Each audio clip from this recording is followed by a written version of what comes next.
এবার শত্রুপক্ষকে ফাঁকি দিতে যুদ্ধের পুরনো কৌশল অবলম্বন করছে ইরান। দেশটি নকল মিসাইল লঞ্চার মোতায়েন করে দখলদার ইসরায়েল ও যুক্তরাষ্ট্রকে ফাঁকি দিচ্ছে।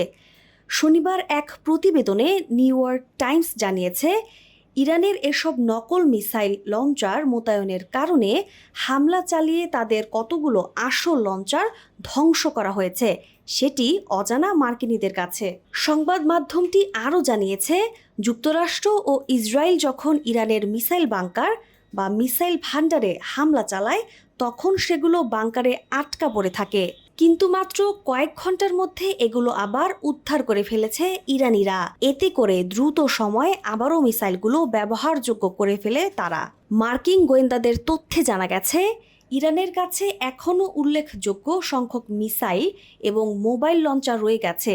ফলে যুক্তরাষ্ট্র ইরানের মিসাইল সক্ষমতা ধ্বংসের যে লক্ষ্য ঠিক করেছে তা আদৌ পূরণ হবে কিনা এ নিয়ে এখন সন্দেহ তৈরি হয়েছে।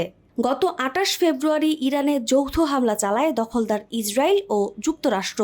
ওই সময় মার্কিন প্রেসিডেন্ট জানান, তাদের লক্ষ্য হলো ইরানিদের মিসাইল সক্ষমতা ধ্বংস করা এবং তাদের এমন জায়গায় নিয়ে যাওয়া যেখান থেকে তারা কখনোই পারমাণবিক অস্ত্র তৈরি করতে পারবে না।